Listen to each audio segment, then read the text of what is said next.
Hello friends, कैसे हो आप सब। आपकी पढ़ाई कैसी चल रही है।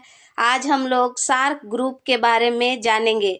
तो क्लास शुरू करने से पहले बता दूं कि अगर आपको वीडियो अच्छी लगे तो इसे लाइक और सब्सक्राइब कर दीजिएगा। तो चलिए क्लास शुरू करते हैं। और अगर आपको इस क्लास का पीडीएफ चाहिए तो आप मुझे करंट अफेयर्स बाय नेहा के टेलीग्राम चैनल पर फॉलो करके इसका पीडीएफ भी ले सकते हैं। तो आज हम लोग सार्क ग्रुप के बारे में जानेंगे। इसकी स्थापना 8 दिसंबर 1985 को हुआ था और इसमें 8 सदस्य देश हैं, जैसे अफगानिस्तान, बांग्लादेश, भूटान, भारत, मालदीव्स, नेपाल, पाकिस्तान, श्रीलंका। और इसका मुख्यालय काठमांडू में है, नेपाल। और इसका फुल फॉर्म है south Asian association for regional cooperation. और इसका दूसरा नाम है दक्षेस।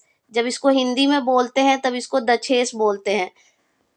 और इसकी पहली बैठक ढाका के बांग्लादेश में 8 दिसंबर 1985 को हुआ था और उसी के बाद इसका चार्टर्ड साइन किया गया था। और इसके वर्तमान महासचिव है मोहम्मद गुलाम सरबर, जो बांग्लादेश से हैं।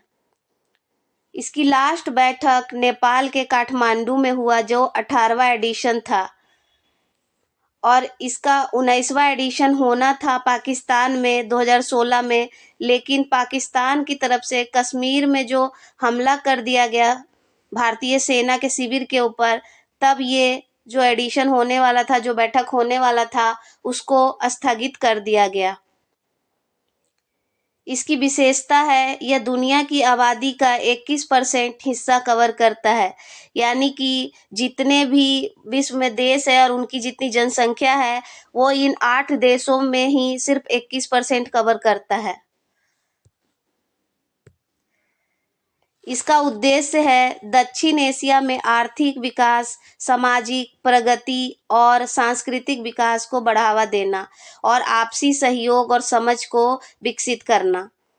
और हालिया स्थिति जो अभी है वो है भारत और पाकिस्तान के बीच तनाव और अन्य भू राजनीतिक कर्म से संगठन लंबे समय से निष्क्रिय हो गया है।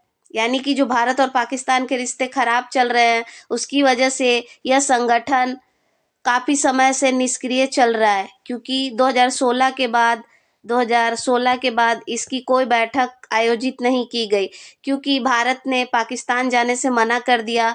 और जो और भी भारत के सहयोगी देश थे, उन्होंने भी इस बैठक में शामिल होने से मना कर दिया। इसीलिए यह जो ऑर्गेनाइजेशन है वो निष्क्रिय तौर पे अब रह गया है।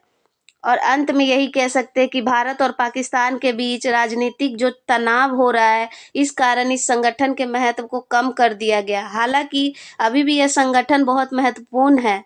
और इसका 40वां जो अभी चार्टर दिवस यानी 8 दिसंबर को इसका चार्टर जो साइन हुआ था, उसी दिन इसका चार्टर दिवस मनाया गया।